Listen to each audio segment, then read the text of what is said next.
So hello everyone, कैसे हैं आप सभी। In this video will be studying about the money market. जो भी हमारे मनी मार्केट के इंस्ट्रूमेंट्स हैं वो हम पढ़ने वाले हैं इस वीडियो में, ठीक है। और जो इंपॉर्टेंट क्वेश्चंस बनते हैं मैं वही बताऊंगी, ठीक है। Will not go into that much detail, but जो इंपॉर्टेंट क्वेश्चंस आपके एग्जाम के लिए बनेंगे वो मैं सारे इसमें कवर करूंगी, ठीक है। So guys let's get started, ठीक है, शुरू करते हैं। तो जो मनी मार्केट है, देखो, एक होती है कैपिटल मार्केट और एक होती है मनी मार्केट, ठीक है। इस वीडियो में हम मनी मार्केट के लिए डिस्कस करेंगे, कैपिटल मार्केट के लिए मैं अलग से एक वीडियो बना दूंगी, ठीक है। सो मनी मार्केट वो मार्केट है जो शॉर्ट टर्म मार्केट है, ठीक है। कैपिटल मार्केट होती है लॉन्ग टर्म मार्केट, जिसमें लॉन्ग टर्म इंस्ट्रूमेंट्स डीलिंग होती है जिनकी, ठीक है।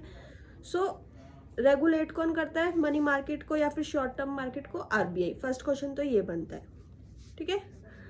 दूसरा, ये शॉर्ट टर्म मार्केट है, ये मैं ऑलरेडी बता चुकी हूँ आपको, ठीक है। और इसमें जो हमारे डेज रहते हैं वो मैक्सिमम हम बोल सकते हैं 364 डेज या फिर 1 ईयर हम बोल सकते हैं, ठीक है। तो ये इसका टाइम पीरियड रहता है। अब आ जाते हैं इसके इंस्ट्रूमेंट्स पे। तो फर्स्ट जो इंपॉर्टेंट इंस्ट्रूमेंट है that is certificate of deposit.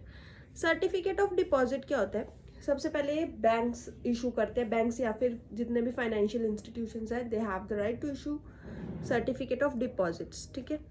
Other all India financial institutions में जैसे हम बोल सकते हैं NABARD, SIDBI, national housing bank, ठीक है।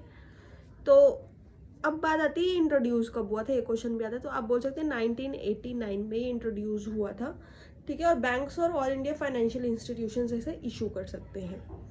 फिर आपसे पूछा जा सकता है इसका मिनिमम अमाउंट क्या है, तो आप बोलेंगे 5 lakhs। और जब ये इशू होते हैं तो 5 lakhs के मल्टीपल्स में ही होते हैं। 5 के बाद 10 लगा लो, 25 लगा लो, 65 लगा लो, मतलब 5 lakhs के मल्टीपल्स में। तो आपसे क्वेश्चन ऐसे पूछा जाएगा कि इसमें से कौन सा नहीं है, ठीक है। तो आपको दे देंगे 5, 15, 25, एक में दे देंगे 37 या 48, ठीक है। तो वो वाला आपका एलिमिनेट हो जाएगा जो 5 का मल्टीपल नहीं है। और मैक्सिमम इसमें कुछ भी लिमिट नहीं है, ओके। देन बात आती है मैच्योरिटी की। अगर certificate of deposit banks issue कर रहे हैं तो मिनिमम जो टाइम पीरियड है वो 7 days का हो सकता है और मैक्सिमम तो 1 ईयर का है, ठीक है। अगर ऑल इंडिया फाइनेंशियल इंस्टीट्यूशन इसे इशू कर रहे हैं, जैसे कि नाबार्ड, सिडबी, ये सब जो हमारे इंस्टीट्यूशन है वो इसे इशू कर रहे हैं, तो जो मिनिमम टाइम पीरियड है वो है 1 ईयर, ठीक है। और मैक्सिमम 3 ईयर्स। इसमें याद रखना maximum 3 years and minimum 1 year, क्योंकि वो बड़े बड़े इंस्टीट्यूशन हैं, उनको पैसों की रिक्वायरमेंट थोड़े ज़्यादा टाइम के लिए होने वाली है, ठीक है। तो मिनिमम रहेगा आपका 1 साल और मैक्सिमम रहेगा आपका 3 साल, ओके। नेक्स्ट आ जाते हैं अपना कमर्शियल पेपर पे। जो हमारे कमर्शियल पेपर हैं दैट वाज इंट्रोड्यूस्ड इन 1990।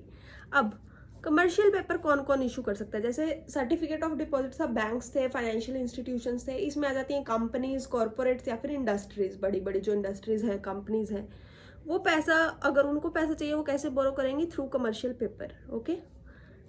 अब इसमें जो मिनिमम नेटवर्थ है कंपनीज की वो 4 करोड़ होनी ही चाहिए, तभी वो इसके लिए एलिजिबल होती हैं कि हम कमर्शियल पेपर को इशू कर पाए। मिनिमम कितनी चाहिए? 4 करोड़, ठीक है। मिनिमम अमाउंट वही है 5 लाख और फिर उसके मल्टीपल्स में चलेगा, ठीक है। आ रही हूँ, हाँ, ठीक है। और जो मैक्सिमम अमाउंट है उसमें कोई लिमिट नहीं है, ओके। देन अगर हम मैच्योरिटी की बात करें तो मिनिमम जो हमारी रहेगी वो रहेगी 7 days और जो मैक्सिमम रहेगा वो रहेगा 1 ईयर, ओके। मिनिमम क्या है? 7 days and maximum 1 year. Next जो हमारा इंपॉर्टेंट इंस्ट्रूमेंट है that is ways and means and advances, ठीक है। वेज एंड मीन्स एडवांसेस क्या होता है? जिससे जैसे अब हमारी गवर्नमेंट ऑफ इंडिया उसको लोन चाहिए कुछ टाइम के लिए, ठीक है। तो वो आरबीआई से लोन लेती है through ways and means advances, ठीक है।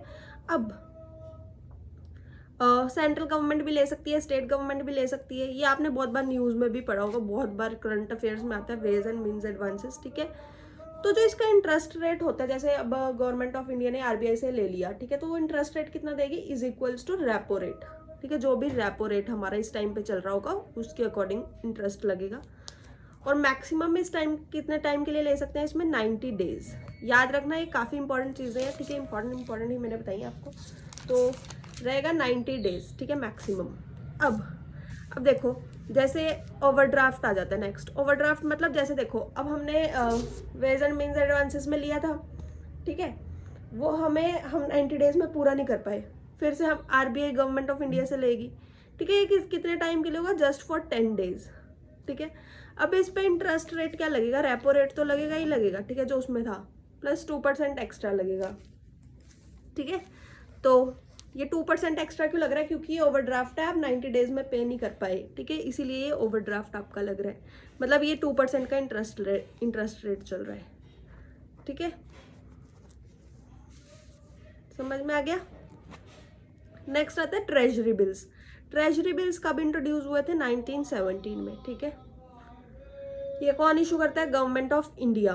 और रेगुलेट कौन करता है इसे? मतलब डीलिंग्स वगैरह कौन करता है? RBI। वैसे ही गवर्नमेंट ऑफ इंडिया का इंस्ट्रूमेंट है, ठीक है। मिनिमम अमाउंट इसमें क्या रहता है? 25,000, और फिर 25,000 के मल्टीपल्स में चलेगा, 50,000, 75,000, 1,00,000 ऐसे चलेगा, ठीक है। और इसमें भी कोई मैक्सिमम लिमिट नहीं है। अब ट्रेजरी बिल्स की जो मैच्योरिटी है वो कैसे होती है? देखो, एक होती है 91 डेज, फिर 91 का डबल करो 182 डेज, फिर डबल करो 364 डेज, ठीक है। तो ये ट्रेजरी बिल्स की मैच्योरिटी ऐसे चलती है। फिर आता है लास्ट हमारा कैश मैनेजमेंट बिल। ये अभी इंट्रोड्यूस हुआ था 2010 में। इसमें भी इशू करती है गवर्नमेंट ऑफ इंडिया, और डीलिंग्स कौन करता है? RBI, ठीक है। अमाउंट की ऐसा सच कुछ है नहीं इसमें, मैक्सिमम लिमिट या मिनिमम लिमिट, ठीक है। और मैच्योरिटी इसकी कैसे होगी? Less than 91 days. उसमें ट्रेजरी बिल्स में 91 डेज है, 182 है, 364 है, बट अगर उससे कम टाइम फ्रेम के लिए पैसे चाहिए तो फिर हम कैश मैनेजमेंट बिल्स के थ्रू जाते हैं, ठीक है। So guys that's it. ये छोटी सी वीडियो थी और इसमें मैंने काफ़ी सारे इंपॉर्टेंट क्वेश्चंस कवर कर दिए, ठीक है। इसको बार बार देख लेना ताकि आपको याद हो जाए। इसमें से पक्का क्वेश्चन बनेंगे। नेक्स्ट टॉपिक बताना, फिर उसके बाद हम उसी पे डिस्कस करेंगे। चलो गाइज, मिलते हैं नेक्स्ट वीडियो में। Till then take care and study hard.